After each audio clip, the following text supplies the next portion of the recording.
예, 안녕하십니까. 민영규입니다. 오늘 이제 혼자 작업하는 날이 드문데 오늘 저 혼자 이렇게 조금 작업을 해야 될 일이 있어서 작업을 하다가 녹화를 하면서 작업하면 재밌겠다 라고 생각이 들어서 이렇게 녹화를 하기 시작했습니다.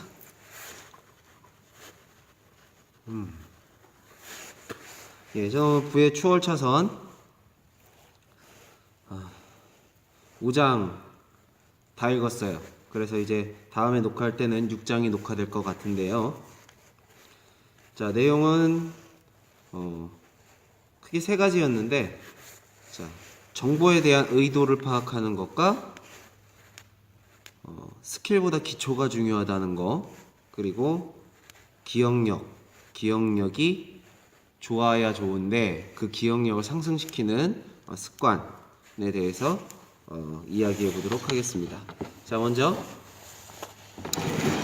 우리가 듣는 모든 정보는 그 사람에 대한 의도가 있습니다. 그 출발지에 대한 의도가 있을 수밖에 없습니다. 특히 뉴스, 신문 등의 매체를 통해서 우리가 얻는 정보는 그 발생지에 대한 의도가 충분히 들어 있습니다. 그리고 직장 상사가 우리에게 일을 시킬 때도 그 의도가 있습니다. 그래서 우리가 그 의도를 알면 우리는 간단하게 그 윗사람에게 더 인정을 받기 쉽겠죠. 의도를 알면.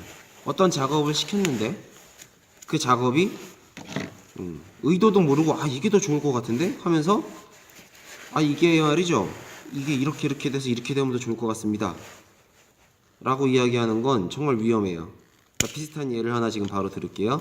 제가 지금 이제 작업하는 것, 저는 지금 SNPS라는 그러니까 도란스 같은 거예요. 도란스 같은 건데 그거를 지금 이제 조인 작업을 지금 하고 있는데, 왜 하느냐 하면 이제 광섬유로 이루어진 조명 구조물을 지금 바깥에서 설치를 하고 있습니다. 거기다가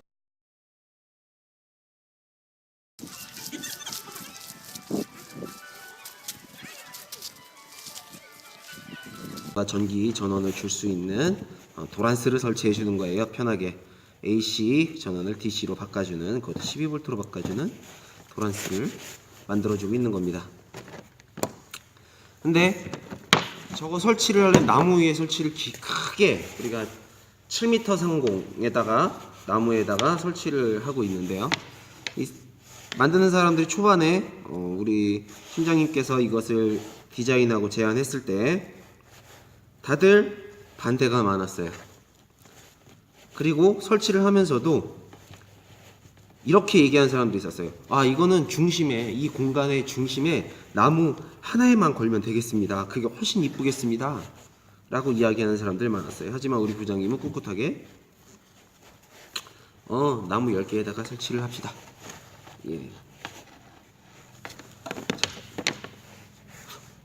막상 설치를 해본 사람은 자기의 의견이 생길 수 있어요. 하지만 우리 부장님이 처음에 이것을 디자인할 때는 모든 그 지역에 있는 모든 나무에 풍성하게 영화 아바타에서 나오는 것처럼 지렁지렁 광섬유가 반짝반짝 빛나기를 바랬던 겁니다. 근데 그 의도는 파악하지 않고 효율만 따지고 모양만 따지고 이게 좋을 것 같습니다. 이래서 힘듭니다. 이건 요래서 이렇게 해야 될 것 같습니다 라고 암만 부장님에게 중간 사람들이 이야기를 하더라도 통할 리 없습니다. 왜 통하지 않느냐? 부장님께서 계획한 그 디자인의 결과물이 나오지 않았기 때문입니다. 그분은 그것으로 풍성한, 마치 아바타 영화에서 나오는 듯한 그런 숲을 만들고 싶어 하는 겁니다. 이렇게 윗사람의 의도를 파악하면 윗사람이 지시한 것에 대해서 올바른 제안을 할 수가 있습니다. 나무 하나에다만 이렇게 걸죠. 의도랑 완전 틀리죠. 하지만 이게 지그재그로 있어야 하기 때문에 이게 이제 자연적인 모습이 필요하단 말이에요. 자연스럽게. 그것에 대한 디자인 변경에 대한 이야기를 하면 부장님이 받아들이겠죠. 요거는 한 나무에 몇 개씩 해서 이렇게 하면 그런 모양이 나올 것 같습니다. 실제로 제 상사 한 분은 그것을 간판을 해서 아주 미세한 부분의 디자인을 변경시켰어요. 근데 나무 한 그루에다가만 이렇게 하면 좋을 것 같습니다 라고 이야기하신 분의 의견은 없어졌죠. 예. 그러니까 정보를 준 사람, 어떤 오다를 내린 사람의 의도를 파악하지 못하면 아무리 좋은 것이라도, 좋은 아이디어와 좋은 상품이라도 그 빛을 발할 수 없습니다. 예. 그 방송 매체나 특히 스마트폰도 마찬가지예요.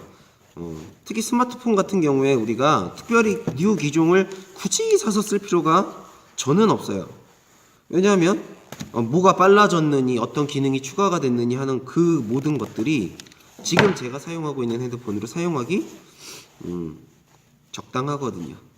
부족함이 없거든요. 네. 그래서 저는 이게 지금 스마트폰이 두 번째 스마트폰인데, 전에 있던 스마트폰이 2년이 넘었던 어느 날 업데이트를 했는데,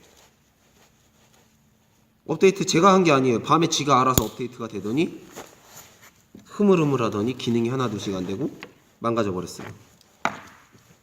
그래서 지금 쓰는 전화기로 교체를 했는데요. 수리를 하러 갔을 때도 조금 저는 어이가 없는 일을 겪어야만 했어요. 아무리 업데이트된 종류가 있더라도 이 기계는 부품을 갈면 되는 거예요. 근데 수리할 수가 없다 라고 말을 들었을 때에는 조금 속이 상했습니다. 그래서 그냥 울며 겨자 먹기로 핸드폰을 또 샀죠. 근데 핸드폰 광고를 이렇게 보다 보면 저는 정말 좀 많이 어이없는 그런 느낌을 많이 받을 때가 있습니다. 그러니까 우리는 정보를 주는 자의 의도를 되도록이면 파악해서 그들에게 돈을 빼앗기지 않는 그런 삶을 살아야 될 것 같습니다. 그리고 이제 요즘 사람들은 저조차도 동영상 강의를 듣거나 할 때 말이 막 똑같은 얘기 너무 많이 반복하고 막 이야기를 하면 조금 마음이 답답해요. 그러니까 포인트를 좀 그냥 딱 얘기를 해줬으면 좋겠는데 뭐 이렇게 말을 빙글빙글 돌리면서 이야기를 하는지 라는 생각을 합니다. 하지만 그렇게 하면 안 된대요. 기초에 충실해야 한다고 합니다. 예. 포인트만 알아가면 그것이 아닌 다른 상황이 되었을 때 응용하는 능력이 떨어진답니다. 실제로 제가 자격증을 딸 때, 제가 전기기사 자격증을 2003년도에 취득을 했어요. 근데 이제 2001년도 당시 공부를 할 때 저는 관연도 문제집을 20여 년 관연도 문제집을 사다가 놓고 연습장을 하나 사고 연습장 맨 머리 위에다 긍정 확언을 하나 써놨습니다. 이 자격증 따는 건 껌이야. 이건 당연히 따는 거지.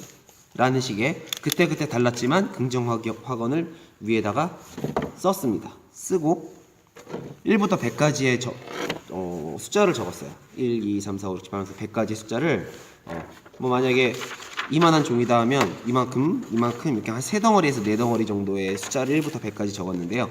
이유는 관연도 문제집 자격증 시험은 100번까지 문제가 있기 때문입니다. 그래서 답을 거기다 체킹을 하려고, 노트에 낙서를 하지 않기 위해서죠. 자, 그렇게 작업이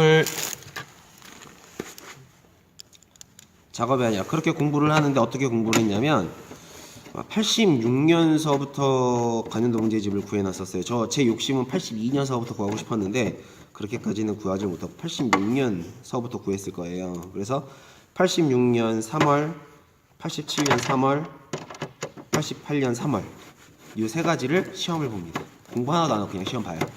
동그라미를 쳐요.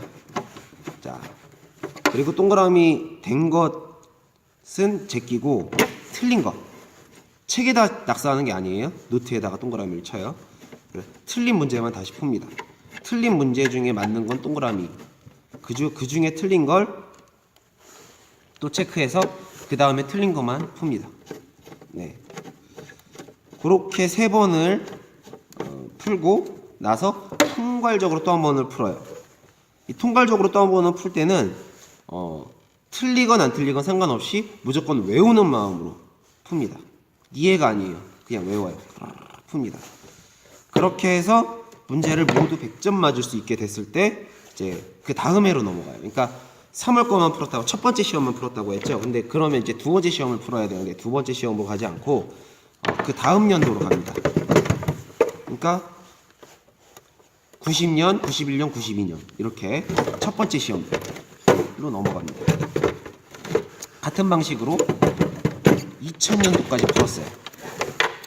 그리고 나서 그 모든 문제들을 계속 반복, 다음 해로 넘어가면서 반복을 했고 86년서부터 2000년대까지 출제된 모든 문제를 제가 풀었을 때 10개 이하로 틀리게 되는 순간이 됐었어요. 근데 그때가 되니까 합격을 하더라고요. 네.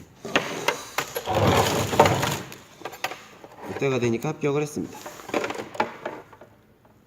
그런데 문제는 그렇게 합격한 다음에 일어났어요. 제가 그로부터 자격증을 취득한 후로부터 거의 5년의 시간이 지난 후에 취업을 한 것 같아요. 5년, 6년 된 것 같아요. 첫 직장을 갔는데 제가 진짜 제 업무에 대해서 이해를 하고 있는 게 없는 거예요. 4년제 대학교 그 학과 나왔죠. 4년제 대학교를 나오면서 최고라고 말을 할 수 있는 자격증도 취득을 했죠. 그런데 실무를 할 수가 없는 거예요.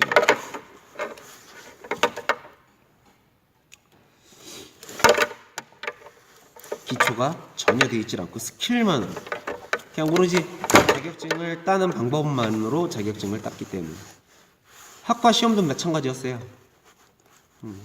이해를 해서 하는 게 아니라 그냥 그래도 제가 학과 성적이 못 받아도 3.5는 받았거든요. 최고 많이 받을 때는 4.0이나 뭐 이렇게까지 받았고 이렇게 평균적으로 남들보다 더 높은 점수를 받았음에도 불구하고 저는 이해를 하려고 하지 않았기 때문에 정말 직장 생활에 와서 쉽지 않은 시간을 보냈어야 됐어요. 그래서 책에서 얘기하는 거는 기초를 답답하더라도 튼튼히 쌓아야 된다 입니다. 예, 저 지금 이제 오늘 공방을 하나 쉐어하러 가는데요. 쉐어 계약을 하러 가는데 이제 노점을 하고 다니려고 하다 보니까 이런 정보가 또 생겨요. 쉐어를 할 수 있더라고요. 쉐어를 해서 지하상가에 쉐어를 할 수 있는 저희 집에서 1시간만 차 타고 가면 되는 거리입니다. 그래서 가서 쉐어를 해서 장사를 거기서 해볼까 하고 있습니다. 근데 마침 거기 공방이라서 작업도 할 수 있대요. 그래서 그걸 계약을 하러 가는데 내가 할 수 있는 것부터 하는 겁니다. 기초부터 튼튼하게. 그래서 이 기초부터 됐을 때, 그러니까 부모님한테 돈 받아서 하는 거 망해요. 안 돼요. 예. 내 수준 이상의 돈을 빌려서 하는 거 잘 될 리 없습니다. 제 수준에 맞게 쉐어라는 놀라운 방법이 있더라고요. 그래서 그 매장을 이용해서 저는 거기서 물건도 만들고 장사도 하고 그래서 결국에는 아트 컬렉터가 될 겁니다. 기초부터 튼튼하게 하는 거죠. 예. 그래서 여러분이 어떤 공부를 하기 시작하거나 할 때는 기초부터 튼튼하게 하시기 바랍니다. 그래야 써먹을 수 있습니다. 자, 그리고 기억력에 대한 이야기가 또 나왔어요. 우리는 1분 전에 한 이야기를 잊어버리는 경우가 있어요. 이게 잦은 사람은 실수가 많아요. 실수가 많으면 업무 성과가 일어나지 않습니다. 근데 그게 참 세월 20년에 가까운 평생 저는 벌써 38년 평생을 그렇게 살았기 때문에 그게 잘못된지 모르고 살아요. 그래서 우리가 그것을 습관으로 이겨내야 됩니다. 습관으로 이겨내야 됩니다. 우리가 기억력이 없는 것은 습관으로 이겨내야 됩니다. 그래서 그 기억력을 향상시킬 수 있는 놀라운 팁 하나를 알려드리겠습니다. 숫자. 우리가 숫자만 잘 잡으면 시간이 지나면 우리 기억력은 상승할 것입니다. 그럼 우리가 흔히 숫자를 많이 접하는 것이 전화번호입니다. 요즘에 전화번호 외우고 있지 않죠? 우선 우리 핸드폰에 있는 저장된 전화번호는 모두 외울 수 있도록 한번 우리가 하나하나 번호를 외워보는 겁니다. 그리고 처음 걸린 전화번호는 우리가 이렇게 번호를 보고 번호를 바로 눌러요. 이러지 말고 010의 아무개의 아무개구나. 010의 아무개의 아무개. 010 아무개 아무개. 이렇게 전화해 버릇하는 겁니다.